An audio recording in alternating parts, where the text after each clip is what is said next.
What's up sa inyo mga lods? This is Kenji Vlogs. At ito tayo ngayon. Ito sa pinaka-favorite spot natin sa Indra. At yun nga, kagaya sinabi ko sa inyo, magkakaroon tayo ng recap regarding dun sa Manila Baguio ride natin recently. So sa mga bagong subscribers natin dyan, sa mga hindi pa nakapapanood, ito ilalagay ko yung link o yung card sa taas itong video na to para mapanood nyo rin. Panoorin nyo mga lods, super epic talaga, no? At talagang doon talaga naramdaman talaga yung totoong hirap, no? Pero yun, magkahalong hirap, saya, tsaka syempre dagdag experience na rin, no? Para sa ating sa ating pagiging siklista.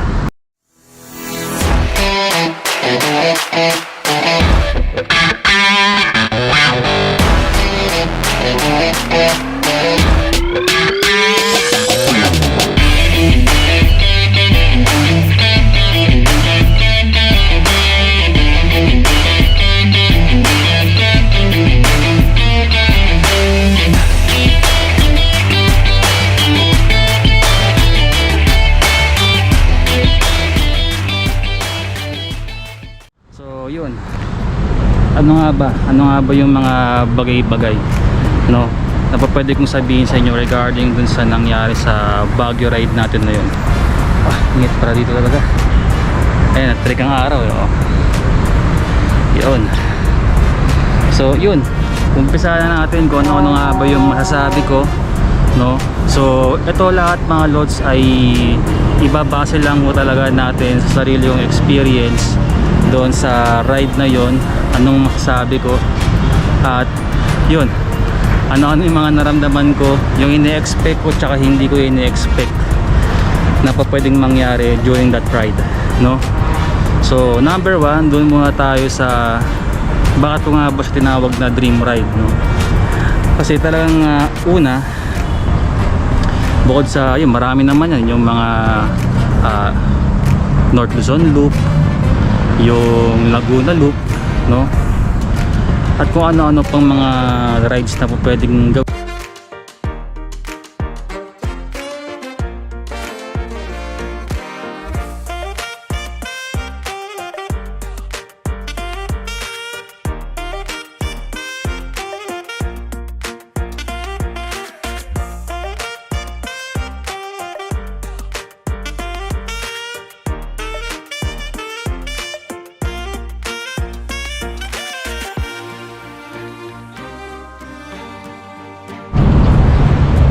At yun nga yung mga rides na pwedeng puntahan o gawin ng isang siklista, no.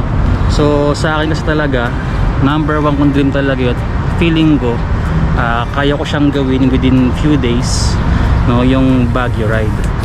So una, naging plano talaga dyan ay si Sir Dennis ang dapat kasama ko sa ride na yan, no. Kaso nga lang nagkaroon ng problema kasi si Sir at na-injured kasi yung kamay niya sa isang recent na aksidente sa bike din eh. So yun, talagang naging problema niya yun at hindi talaga siya agad-agad naka-recover, kaya yun, hindi siya nakasama sa ride natin. Then so nung time na yun, kami talaga kasi yung unang nagplano talaga eh. Originally kaming dalawa nagplano niyan. Nung yun pa nga, nag-usap kami sa Tagalog, na binilag ko nga yun, Tagalog. Kaso nga sa hindi inaasahang pagkakataon, ayun, na-aksidente siya sa bike, injured yung kamay niya at medyo matagal yun bago gumaling, kaya talagang hindi siya nakasama. Ngayon, since ayoko naman siyang tirahin ng ayokong tirahin yung Baguio ride nang ako lang mag-isa, nag-isip talaga ako sino kaya pa pwede ko maisama, hanggang sa bigla ko naalala si Master Nani, no. Si Master Nani, siya yung nakasama namin din ni Sir Dennis, no. Sa Boso naman siya naman yung naging tulay para ma-hit ko yung kauna-unahan kong century ride, no. 100 kilometers sa Boso, diretso ng Angono hanggang sa mapuntahan ko rin yung mahabang Parang, no. Yun yung pinaka longest ride ko that time, no. Kasama ko si Master Nani. At then ito na naman, second time na na longest ride ko ngayon na 200 plus kilometers, no mga lods. Si Master Nani na naman ang kasama ko. So yun, so siya yung sinama ko doon sa Baguio ride na ginawa natin, no. At saka siya siya rin kasi yung napili kong tao na pwede kong makasama bukod sa maalag sa sa daan. Syempre mekaniko rin si Sir Talagang marami siyang alam sa sa bike, no. Advance yung alam niya sa bike. So pagpalagay natin ako, ang alam ko lang sa bike pag mekaniko yung mga basic lang, pero si Master Nani halos lahat alam niya. So naisip ko, kailangan pag long ride yung gagawin ko, kailangan meron akong kasamang mekaniko o marunong talaga sa bike para just in case, diba? Just in case na magkaroon ng problema dun sa bike habang sa biyahe, meron tutulong sa akin para mag-ayos ng bike. So kaya talagang naisip ko talaga si Master Nani na isama. Yun, so buti pumayag siya. At talagang naalala ko rin kasi talaga nung dati nag-uusap pa kami ni Master Nani, nabanggit niya rin sa akin na dream ride din daw talaga niya yung yung Baguio ride. Kaya yun, talagang pinilit ko talagang kapalan yung mukha ko. Sabihan ko siya na, sabi ko, Master, baka gusto mo i-consider ito ganyan. Tapos yun, pinalano namin, i-schedule namin, and then yun, pumayag at naging nagawa naman namin. So originally, nung dalawa pa lang kami ni Sir Dennis yung nagpaplano ng Baguio ride namin, yun, ang usapan namin 2 shots. Sabihin ng 2 shots mga lods, 2 araw namin kukunin. Bali ang mangyayari is from Manila, subukan naming tapusin yung hanggang Tarlac o kaya sa paanan ng Pangasinan, and then kinabukasan namin titirahin yung Pangasinan hanggang Quezon Road, Baguio. Yun. At saka actually talagang pinaka end point ko lang talaga na pag-usapan namin Sir Dennis, Lion's Head. Yun lang talaga. Kasi yung mga susunod na mga ruta doon pataas after Lion's Head, talagang sobrang tindi na ng mga ahon doon. Yung mga ahon na hindi ko pa talaga nasusubukan mga lods, sobrang tarik talaga at matataas talaga siya. So talaga sabi ko hanggang Lion's Head lang talaga yung gagawin ko na end point ng Manila to Baguio, no. Hanggang sa nangyari nga na hindi nga natuloy, si Master Nani na yung nakasama ko. Ngayon sabi sa akin ni Master Nani, since nakakalayo-layo naman daw ako ulit, madalas daw ako napapumapadyak ngayon, gawin na lang daw namin na 1 shot Baguio. Sabi ko, kinabahan din ako ng bigla, nagdalawang isip na kasi baka mamaya hindi ko rin kayanin yung 1 shot. Kasi mga lods, ang Manila to Baguio is 250 kilometers mga lods. Ang pinakamahaba kong nagawa noon, nasa vlog din natin yan, yung 1 shot Batangas ko, which is meron pong 138 kilometers. Pagdating ng 120 nung mga panahon na yon, last pagda talaga ako. Ang sakit na rin ng hita ko tsaka yung tuhod ko noon, pagod na rin ako, wala na rin ako mapadyak. Partida, meron akong 2 oras na pahinga noon, no? Kaya sabi ko, kayanin ko kaya 240 to 250, mga ganon. So nilakasan ko lang din yung loob ko. Tsaka yun nga, isa pa sa ginawa kong preparation, no, 1 buwan ako nag-ensayo, almost a month, no. Hindi naman dire-diretso kasi nagbakasyon din naman ako sa Batangas, pero yun nga, 1 month ako almost 1 month ako nag-ensayo mga lods. Tsaka syempre nag-proper diet din tayo para gumaan-gaan yung katawan natin sa ride, para lumakasin yung katawan natin. Kasi yun nga, ensayo sa mga ahon, sa mga long ride, no, sa mga patag, para makondisyon natin yung katawan natin. Kasi sabi sa inyo, itong bike kasi Blue ay talagang na yan, kumbaga nasa maximum na siya capacity, no, maximum potential na yan. Kasi talagang pinaayos ko yung pina-repack ko ito, yung bottom bracket natin, pinalinis ko. Kasi yun, hinanda ko talaga yung bike natin, pati yung mga gamit. Di ba sinabi ko nga sa inyo sa vlog natin, bumili tayo ng mga bagong ilaw, ng bar extension na pwedeng charger, no. So yun ang mga preparation ginawa ko para lang talaga matuloy natin yung Baguio ride na iniisip natin, no. So si bike okay na. So sa akin, Ako na lang talaga yung may problema, kaya kailangan talaga mag-ensayo na mag-ensayo. Tapos yun, actually ginawa ko nga rin, nag-calorie deficit din talaga ako mga lods. First time kong gawin yung calorie deficit. Yung sa mga sa mga tatanong kung ano yung calorie deficit, yun yung deficit mga lods, yun yung binabawasan mo yung kinakain mo.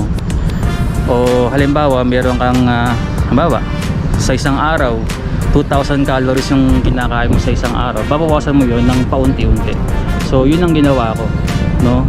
Search lang kayo sa YouTube mga lods, maraming mga vlogger or mga advisor sa social media na pwedeng magturo sa inyo kung ano nga ba yung calorie deficit, no? So yun, isa yung ginawa ko rin. So isa yung sa mga nakatulong mga lods, kasi talagang sobrang sobrang effective niya. Both sa bumaba agad yung timbang ko sa loob ng isang buwan, mga 8 kilograms ako nakabawas 8 kilos, diba? So talagang maganda siya. Plus syempre exercise, at saka yun nga, hindi ako nag-gym kasi mga lods hindi ako bumalik sa gym talaga, hindi pa ako nakakabalik. So talagang pinaka main exercise ko lang sa ngayon is tong bike lang talaga, wala na pong iba. Pero ganun lang, 8 kilo ang naibaba natin mga lods, at gusto ko siyang ituloy-tuloy. So yun,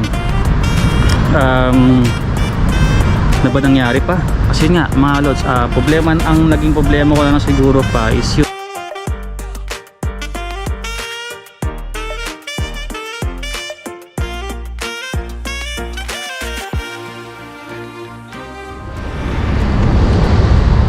yun, ano ba naman yun? Ang dami ko na sinabi kanina, men.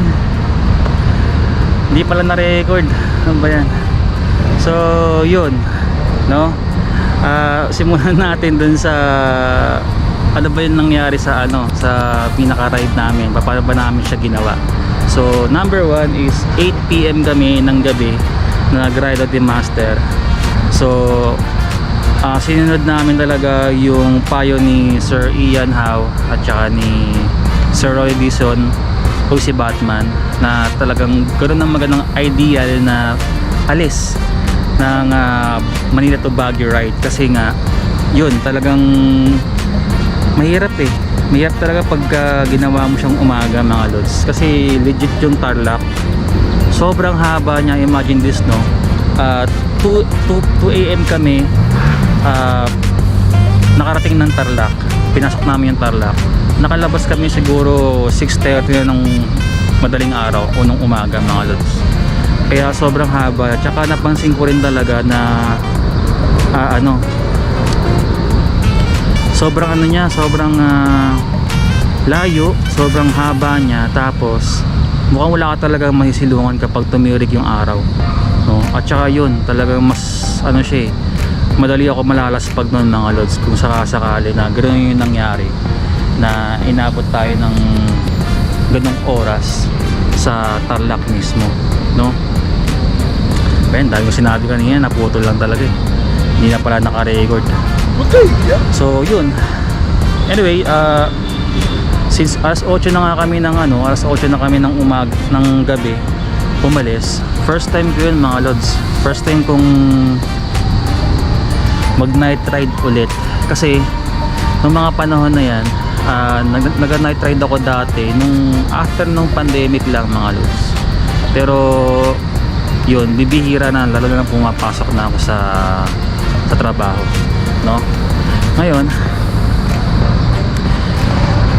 ito na lang ulit yung best na na nag night ride tayo, tapos magdamag talaga, literal na magdamag yung padyakan namin. Tapos yun nga, yung unang stop namin is alas 2 ng madaling araw. So anong nangyari ganito, hindi ako nagkakamali, unang stop namin is Apalit, Pampanga mga lods, Apalit. So doon kami unang nag-stop, nag-refresh lang din kami. Uminom lang kami ng tubig, ng Gatorade, pa-refresh lang talaga. So nag-stop kami siguro mga good for 10 to 15, o parang wala kang 10 Basta saglit lang din kami doon sa may Apalit 7-Eleven. Tapos ride out na ulit kami. Pagkatapos nun dire-diretso na ulit yung padyakan namin wala siya ng pahinga nun, tubig-tubig na lang, water break. And then maya yun, narating na rin namin yung Tarlac Banban o yung Banban Bridge, no? Isa yun mga lods, isa yun sa mga talagang gustong puntahan ng mga siklistang katulad natin, no? Kaya malaking achievement na rin yun. Tsaka recently ay dun dumadaan at nanggagaling ko sila Sir Ian Howe, sila Sir Roy Bison. Kaya nakakatuwa na narating din natin, no? Kaya ang saya ng pakiramdam ko na yun. Super blessed tayo dahil nagawa natin siya, no? Pero dun pa lang nagsisimula yung pinaka challenge natin sa sarili natin. Kasi nga yun nga, hindi ko alam kung nabanggit na ba sa akin, kasi talagang kanina pa ako nag-record dito.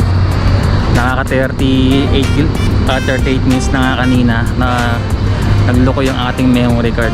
Okay, kaya ulit na naman tayo sa sinasabi natin. So yun, baka mapapahaba na naman to. Nire-recap natin, kaya nga nire-recall natin yung mga nangyari ng mga oras na yun na nag-ride tayo. So yun, so after ng Banban, doon muna kami kumain ni Master. Alas 2 ng madaling araw yung mga lods. Yun ang unang kain namin ng kanin. Tandaan nyo yun, unang kain namin ng kanin, Banban Tarlac, alas 2 ng madaling araw. Tapos pagkatapos nun, konting pahinga lang din, walang 30 minutes yun mga lods. Dumiretso ulit kami. And then pagkatapos nun, ang next stop na lang namin is yun na, yung San Manuel Tarlac. Ang masasabi ko talaga doon sa Tarlac mga lods, medyo nakakabang puntahan mag-isa pala, lalo na kung madilim tapos mag-isa ka lang, kasi nga legit na walang ilaw. Sobrang dilim mga lods, walang kailaw-ilaw. Yung ilaw nyo lang is yung ilaw ng mga sakyan, yung ilaw ninyo, no? Tapos yun, kahit na sobrang nag-prepared talaga tayo ng madami sa gamit, no? Umuulan na.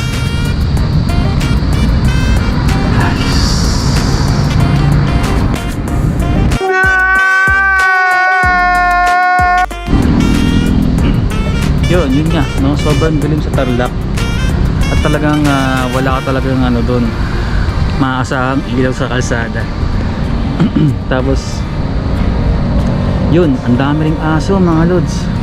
Noon ko talaga nararanasan yung parang feeling ko hahabulin ako ng aso. Yun talaga. Kaya tamang-tama lang talaga na hindi ko siya ginawang solo ride at talagang sinama ko si Master. Kasi yung gamit ko mga lods, yung itong mga ilaw na binili ko, meron pa ako yun nga, yung extension bar na charger, no? Walang palag mga lods. Talagang nalobat din lahat ng ilaw ko, lobat lahat, no? Kaya walang nagawa si Master, kundi sabayan din ako ng pagpadyak, kasi nga wala akong ilaw. Sobrang dilim, wala ka talagang makikita, no? Tsaka isa pa yun, yung syempre yung mga sasakyan, hindi ka basta-basta mapapansin. Although yung bag ko, yung backpack ko, meron yung reflectorized, no? Tsaka itong kay Sir Ian, yan, nagre-reflect yan mga lods, nagre-reflect yan pag tinamaan ng liwanag. Kaya kahit pa paano, okay, no? Pero iba pa rin yung ako mismo, may nakakita sa daan. Kaya yun, wala akong nagawa kundi magpasabay kay Master na sa pagpadyak, kasi nga walang ilaw, no?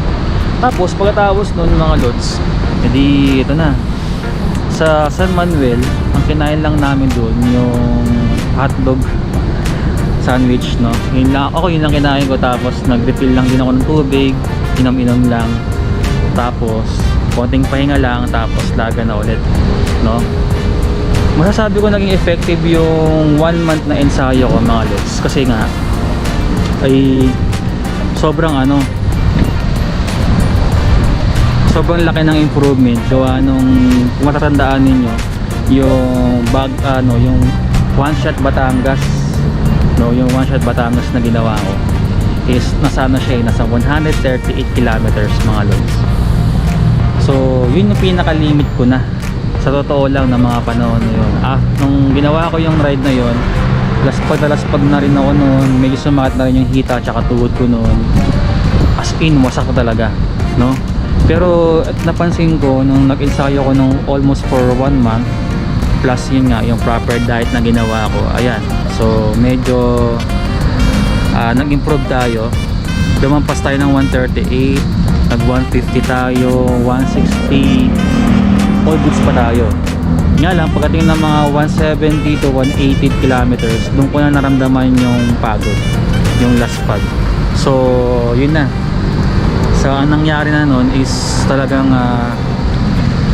pagod na, last pag talaga. Doon ko na naramdaman yung pagod ko talaga.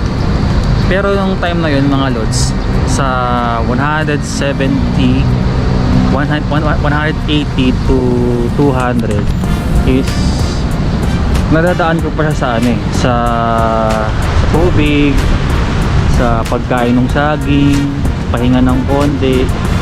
Kaya pa kahit pa paano, no? Ang problema is eto na. Okay, lumalakas ang ulan.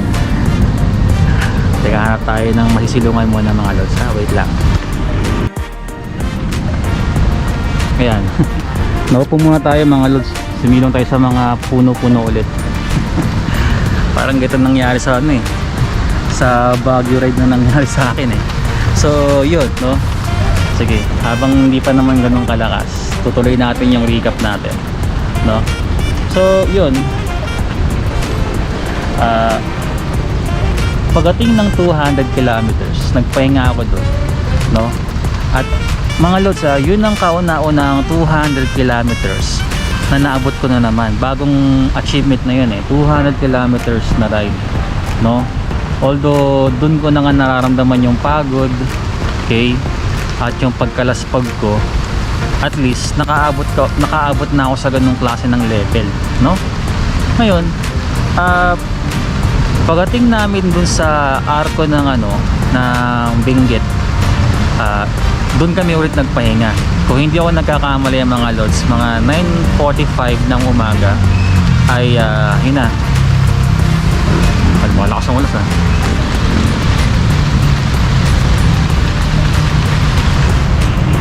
So yun nga 9:45 ng umaga mga lods, ay nakarating na kami doon sa arko ng Benguet. Okay? Pero doon kami nagpahinga muna kasi nga inaalala ni master ako. So talaga mga lods, talagang ang sakit talaga ng tuhod ko. Ito yun. Ito. Sobrang sakit talaga ng tuhod ko ng mga oras na yun.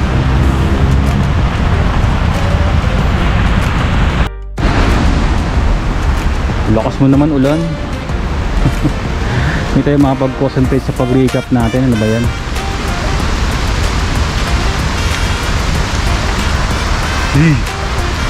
Tapos sa dapat tayo kanina eh. Naba na sinabi ko talaga eh. Nakakainis eh. Ay, ayan, lalobat na naman siya oh. Galing. Okay. Yun, so yun nga mga lods, no, 9:45 AM, kung hindi ako nagkakamali, narating na namin yung arko ng Benguet ni master. Kaso doon din ako tinawag ni master para makapagpahinga. Tsaka yun nga, malagyan ko ng malamig-lamig na tubig o ma-cold compress ko yung ito yung tuhod na yun mga lods. Sobrang tindi ng tuhod na yan. Okay, so yun, so nagpahinga kami doon mga lods, siguro mga 30 minutes din talaga para lang makarecover talaga ako kasi rin mahaba-haba rin yung aahunin namin mga lods.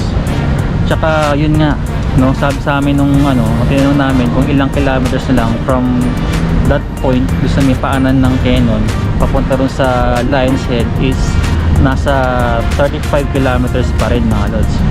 Sabi ko, konti na lang pala eh, kaya ko na yun siguro, kakayanin ko na yun siguro. The problem is, yun nga, bigla ko naisip na yung ginagawa kong ride from Tondo hanggang Malolos, Bulacan, Barasoain Church is 36 kilometers. Ibig sabihin, malayo pa rin pa. Ay grabe, doon ko na-realize na sobrang layo pa rin pala talaga niya. Kakayanin ko pa kaya, tapos puro ahon pa doon sa ko pa, dahil sa ano ko, sa tuhod ko, no. Yun talaga yung iniisip ko at struggle ko talaga ng mga panahon na yun, mga lods. Pero sinasabi ko, andun na ako andun na ako sa puntong malapit na konting-konti na lang, mga lods nagawa ko ng 200 kilometers so push na natin. So from that point, mga lods, willpower na lang talaga yung ginagamit ko. Talagang kinukonvince ko na lang yung sarili ko na kayanin mo, gawin mo kasi gusto mo to, di ba? Yun. Kaya pinilit ko talaga, mga lods. Talagang diniretso ko siya. Ngayon, pagdating doon, mga lods, sa taas na yun, no, masaya naman, no, kahit pa paano masaya naman siya kasi nakikita ko talaga yung mga ayun. Kasi pag pupunta ako ng Baguio, mga ilang beses pa lang ako nakakapunta ng Baguio pag-aakit kasi kami ng Baguio tapos biyahe lang, yun, kung it's either madaling araw o kaya gabi, no? So hindi ko nakikita yung ganong view, mga lods, no? Kaya talagang nakakadagdag inspirasyon sa ginagawa kong pag-akyat kahit nahihirapan tayo is yung mga ganong klase ng mga view. Kaya tuwang-tuwa pa rin naman ako. Yun na lang talaga nagbo-boost sa sarili ko na ituloy itong ginagawa ko. Kaya nakakatuwa, no? Ngayon, mga lods, yan, tayo sa gitna ulan.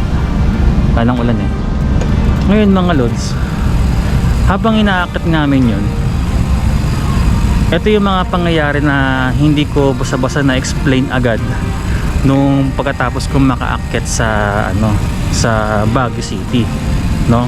So ito na yung mga best parts.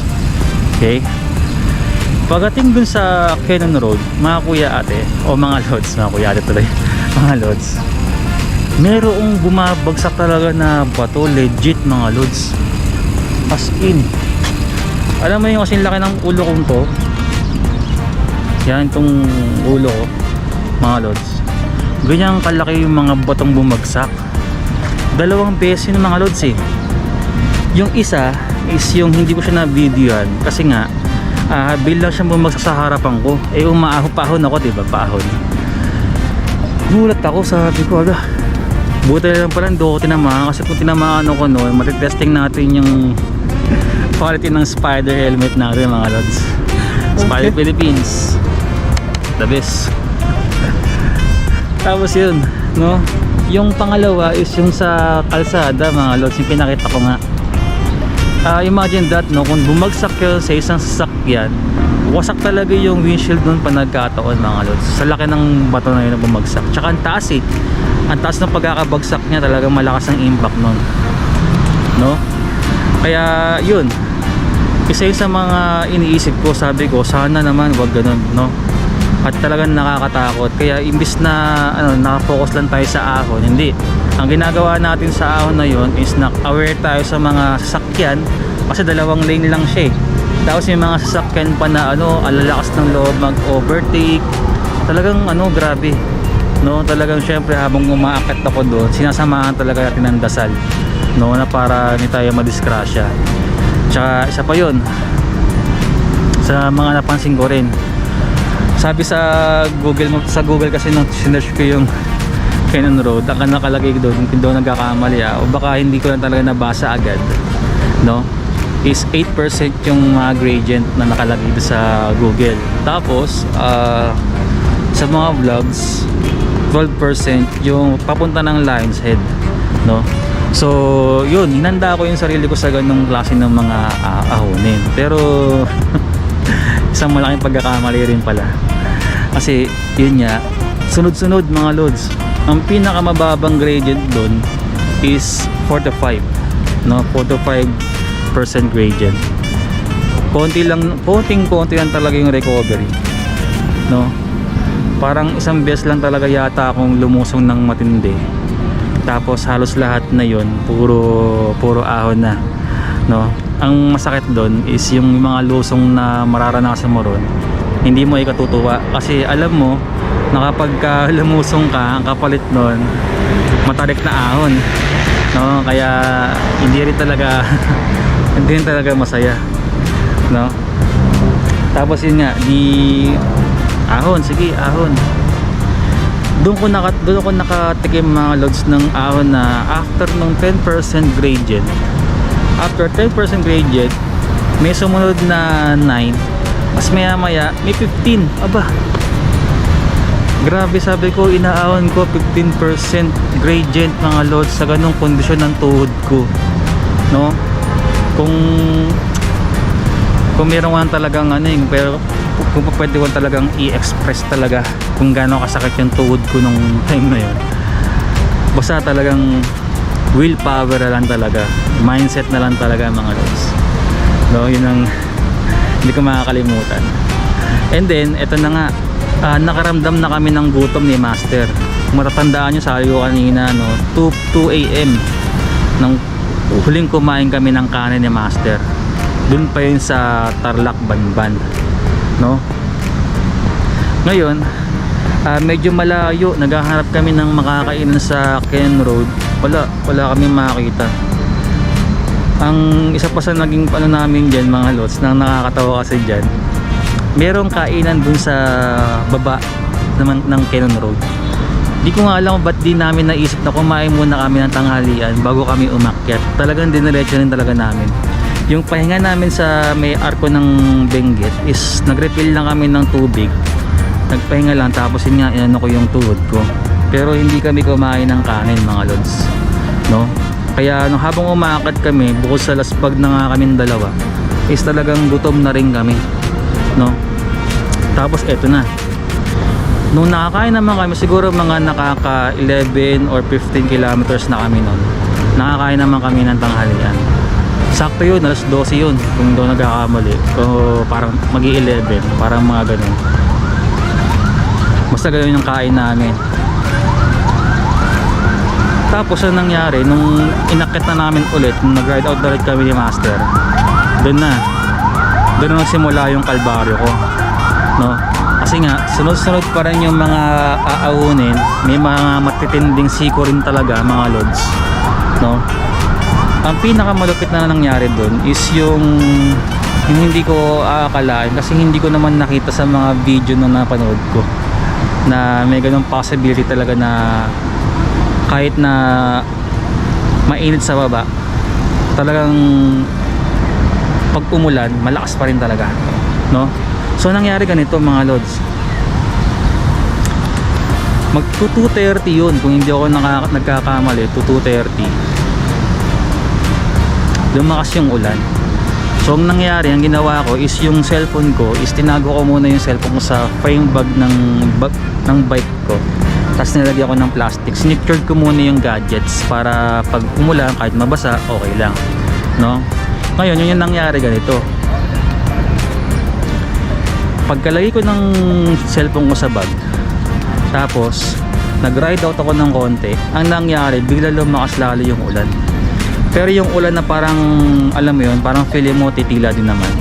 So ang ginawa ko is pumunta pa ako dun sa emergency parking side nung Kenon Road, kung saan pwede akong makasilong sa dalawang puno mga lods.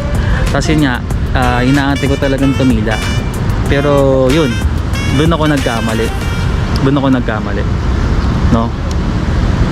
So nangyari is unti-unti lumalakas talaga yung ulan at talagang wala talaga mga lods.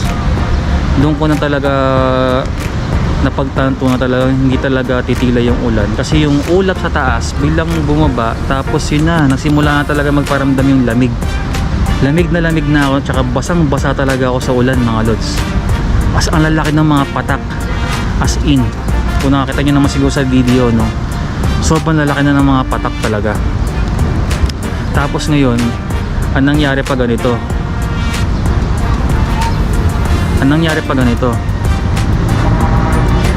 sabi ko, wala na, mukhang susukuan ko na talaga tong ride ko, kasi wala talagang wala ka na rin makita, kasi nga nag zero visibility mga lods. Tapos yun nga, isa pa, a few moments later, lakasan ng ulan na naman. Wait lang. Tubig continue ulit. Yoy, ayaw magpara ng ulan, no? Sige. Sige, ulan. Ulan ka ng ulan, sige. Diyan ka masaya eh. Yun.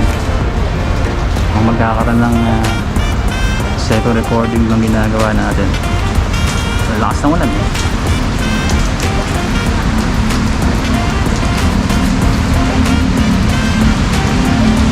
Patila muna tayo.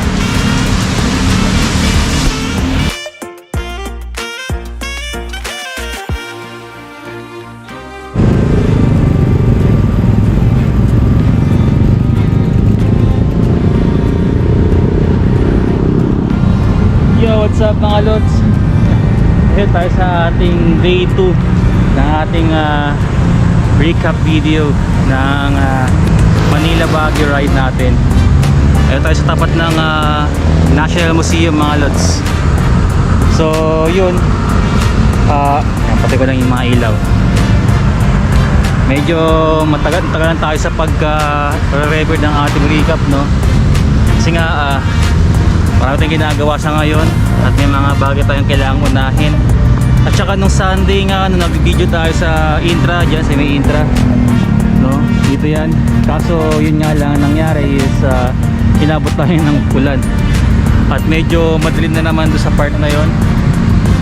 Di tayo abutan ng ulan ngayon ulit, no? Para matapos na natin tong recap na to. Kasi meron pa tayong gagawin pang isa pang video regarding naman sa mga long rides, no? Ano yung pwede ko na masabi kasi pwede ko na sabihin talaga na nakapag long ride talaga ako, na talagang legit na talaga akong siklista na naglo long ride talaga. Kaya yun, gagawa pa tayo ng isa pang video. So yun tayo mga lods, no? Okay. So siguro sisilipin ko muna yung huling clip natin, kung saan ba ako natapos magsalita at kung ano ba yung huling nasabi ko at naikwento ko sa Be right back. Okay. Yo, what's up mga lods? So yun pala yung huling na record natin, yung time na may nag-aya sa atin sumakay na ng jeep. So una, ang dahilan kung bakit ko nga ba in-accept yung offer na yun, no? Kasi nga naging na siya zero visibility. Sabihin mga lods, yung lakas ng ulan talagang sobrang tindi na.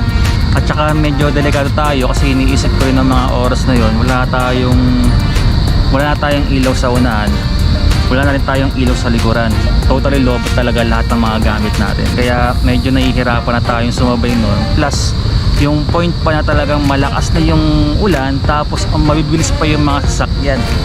Kaya medyo kinakabahan din tayo doon, no?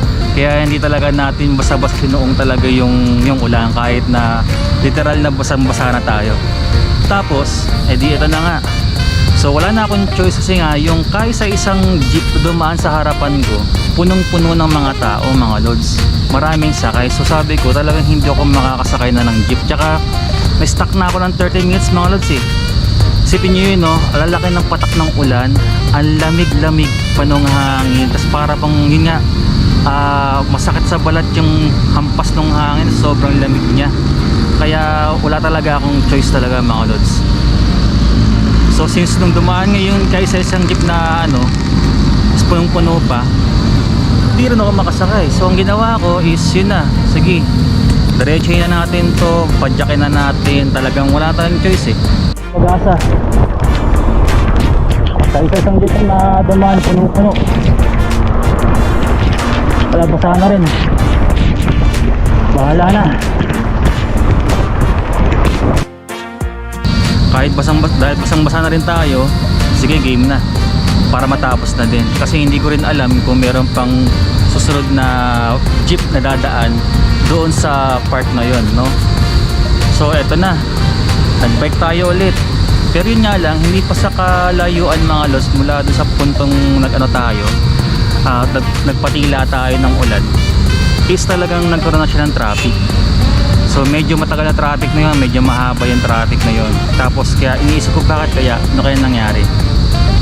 Kasi may mga part doon na parang may ginagawa, no? Pero hindi pa pala.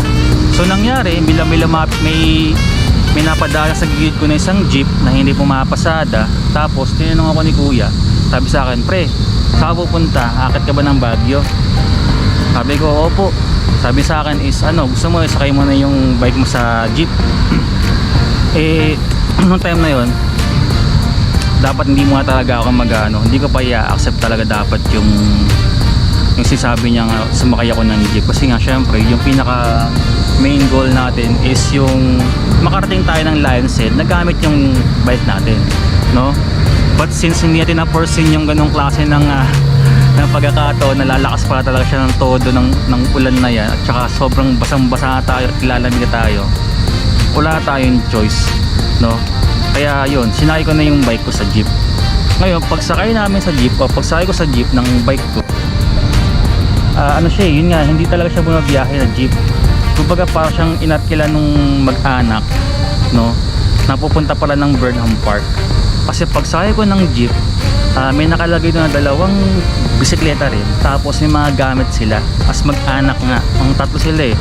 Isang tatay, dalawang anak na lalaki. So yun. Pagsakay doon sa jeep, umandar ngayon yung jeep. Medyo mabilis yung pagkakaandar namin. Pero yun pala. Kaya pala mayroong mahaba-habang traffic ng mga oras na yun, mga lods, is nagkaroon na pala ng maliliit na landslide. Na yun nga, isa yung sa iniisip ko. Kasi nagparamdam na ngayon dalawang bato, mga lods. Nagparamdam ng dalawang bato na bumagsak sa harapan ko, no? Kasi yung sasabi ko sana hindi ko maranasan.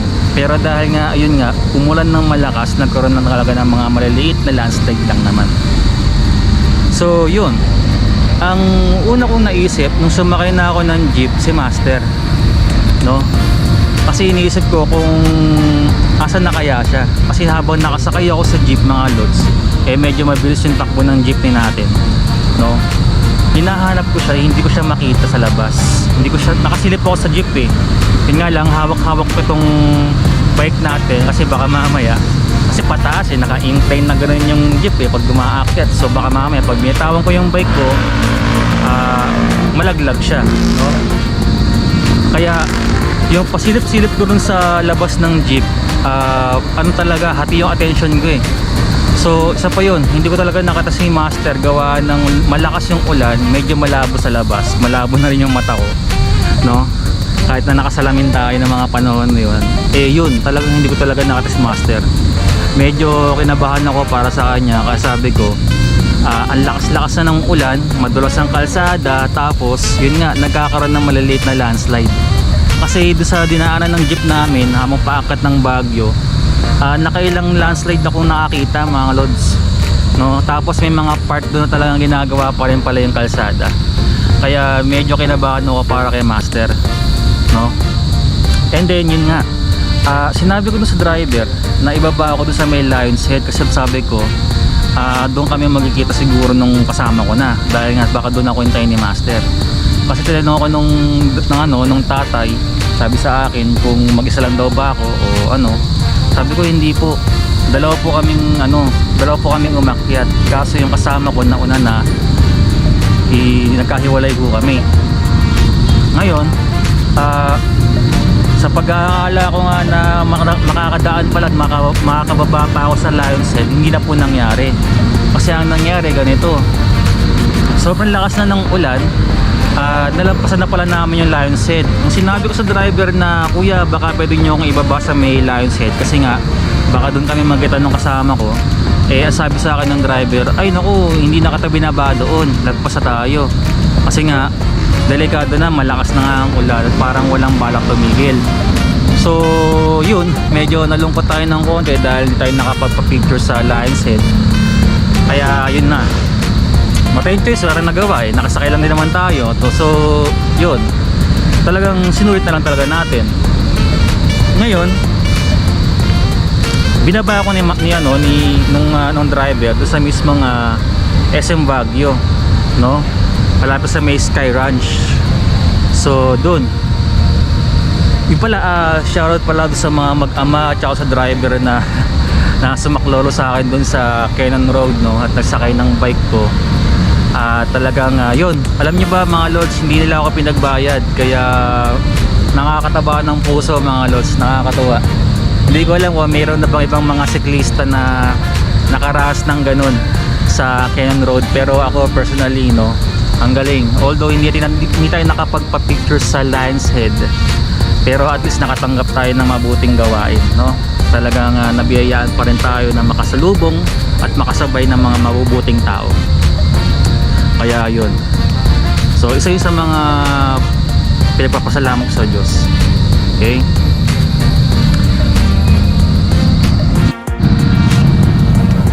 Yan. Pinuputol-putol talaga natin ngayon yung video natin, no? Kasi ayaw natin matulad nung Sunday na ang dami ko na pala nasabi tapos hindi naman pala na-record, no? Parang nagloko yung SD card natin. So ngayon eto na, 'di ba? Nasa ano na ako, Baguio City na ako. Doon nagsimula yung talagang isa sa mga pinakamatinding kalbaryo, mga lods. So doon ang nangyari kasi is hindi ko makontak si Master, no? Hindi ko siya makontak, kaya ang nangyari, ginawa ko, tinawagan ko yung asawa ni Master. So doon, shoutout pala kay Ma'am Sheena, no? Maraming salamat sa pagpayag, sa pagsama sa akin kay Master, no? Hindi ko magagawa yung Baguio ride kung wala si Master eh. Syempre hindi rin naman yung magagawa kung di mo siya pinayagan, di ba? So shoutout sa iyo. Maraming salamat.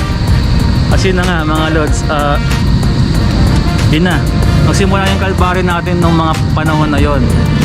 Dahil nga hindi ko matawagan si Master, tinawagan ko yung asawa. Sabi ko, Mare, patawagan naman si Master kasi nagkahiwalay kami.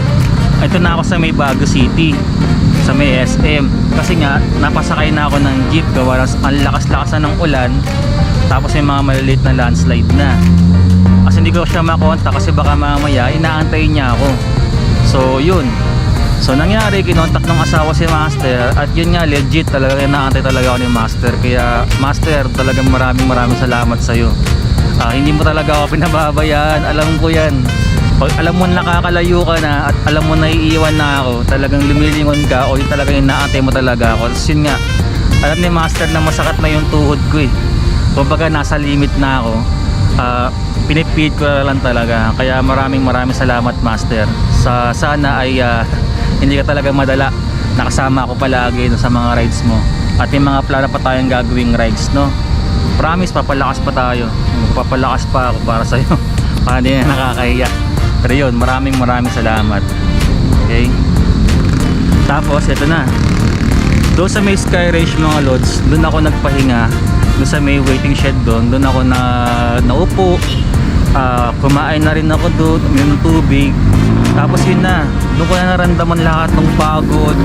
Tapos sobra na yung ginaw ko mga lods. Hindi ko maipaliwanag yung ginaw, no? Yung lamig dagat na naramdaman ko ng mga oras na yun. So ito yung jacket na sinuot ko eh, diba? So itong jacket na to mga lods, gagamitin ko dapat to sa sa pauwi ng Baguio sa bus, no? Kaso nangyari, dahil sa sobrang lamig at inaantay ko kasi Master na makarating doon sa Sky Ranch, ginaw na ako. So ginawa ko, hindi mo na ako pwedeng magbihis doon sa waiting shed na yun, nakakayas, maraming tao rin kasi dumadaan. Tapos yung punto na dapat, kasi sabi sa akin sabi ni Ma'am Sheena, magharap na raw ako ng matutuluyan namin, ng transit house namin. A few moments later. Lipat daw tayo, men. Bawal daw magaraw dito mag-record. Talaga. Okay, sa bagay suda lang tayo sa mga okay.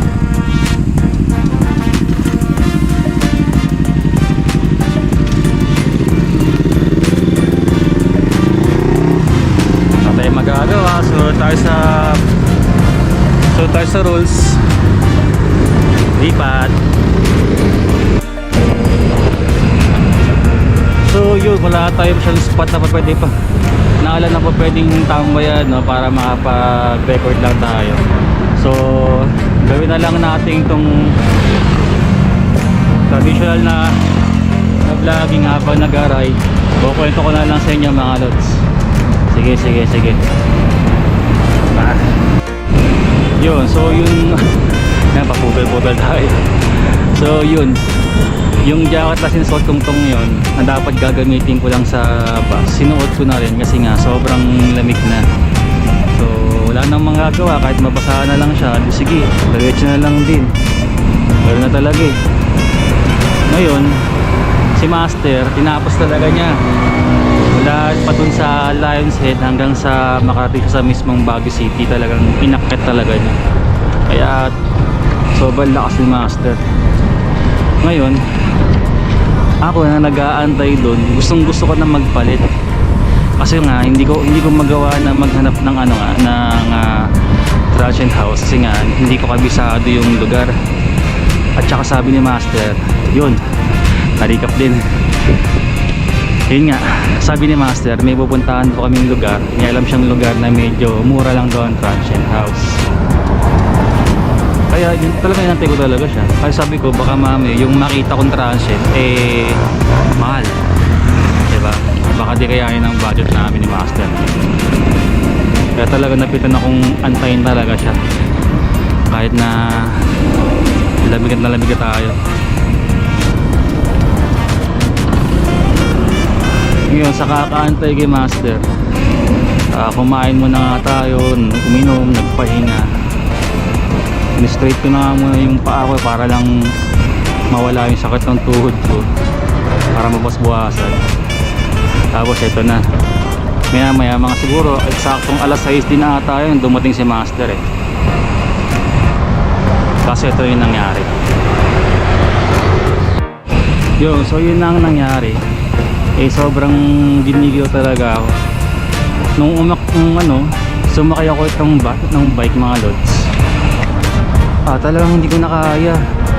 Kaya pa siyang pumadyak o kaya pang ipadyak ko. Kaya pang ipadyak ng tuhod ko, no? Kaso ang problema, yung hampas ng hangin na hindi ko na kinakaya. Sobrang lamig niya at sobrang sakit sa balat. Tapos nanginginig talaga ako, mga lods. Sobrang nginig.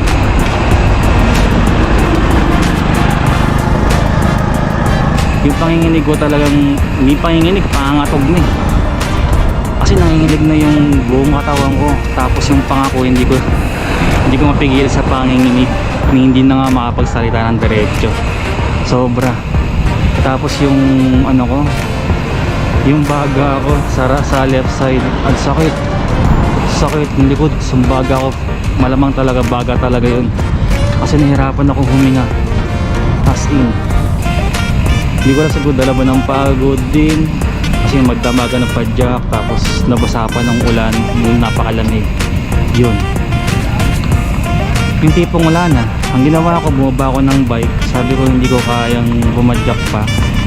Hindi ko na kayang sumakay pa ng bike kasi nga sa sobrang lamig. Tapos yun nga, nangangatog ako. Kasi yung kamay ko at yung buong balikat gumagalaw, nag-wiggle na. Sobrang nginig, kaya hindi kaya. Hindi na po pwede. So nangyari, bumaba ako ng bike, naglakad-lakad ako habang sinusunod si Master. So nilakad ko na lang talaga yun para lang mag-produce ako ng body heat. Kasi kailangan ko talaga magkaroon ng body heat talaga mga lods. Kaso nga lang, habang naglalakad ako, para na akong penguin. Talagang straight talaga yung paa ko mga lods. Straight talaga. Hindi ko maitupi yung tuhod ko sa sobrang lamig. Tapos paakyat, baba pa yung daan sa Baguio, diba? Yun. Tapos ito pa. Tapos tayo dito.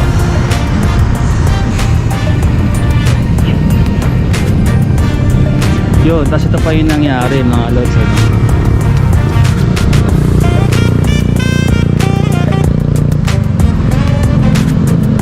Pa yung nangyari mga lods, talagang hindi ko alam saan ako hahawak talaga eh. Hawak ko ba yung bike ko, hawak ko ba yung sarili ko, yung braso ko, yung panga ko. Kasi nga sobrang sobrang init talaga mga lods. Lamig na lamig ako nun. Yun yung kauna-unahang beses na nakaramdam ko ng ganong klase ng pangangatog. Grabe. As in, hindi pa ako makahingi ng maayos. Alam mo yung pakiramdam na parang gusto mo na lang maupo. Gusto mo na lang maupo sa kinatatayuan mo at ayaw mo nang gumalaw. no, ganoon siya mga lods. Kaya hirap na hirap ako nun, pero nilalabanan ko yung lamig, nilalabanan ko yung nararamdaman ko kasi sabi ko patapos na eh, kailangan na lang namin makaharap ng matutuluyan at makapahinga at makakain na. Yun na lang ginawa ko motivation para yun matapos na talaga totally. So hindi naman kami tumagal ng mga 30 minutes sa kakahanap ng Trashet House. May nakatry naman kami ni Master. So yun, so experience, napakasarap na experience na yun. At yun na nga, pinakamahirap na experience na naramdaman ko sa pagiging siklista, no? So talaga masabi ko talaga sa sarili ko na wala pa tayo sa ganung taas ng level, pero at least sinubukan natin, di ba? Yun nga, still sabi ko nga sa sarili ko, hindi ko manatapos yung 250 kilometers na Manila to Baguio. At least yung 233, still 233 kilometers pa rin yung pinag-uusapan natin dito. Hindi pa rin ganun biro-biro. Alalahanin niya mga lods, 138 lang talaga yung huling pinakamahaba kong ride. Tapos nag-jump agad tayo sa 233. Kaya good job pa rin mga lods.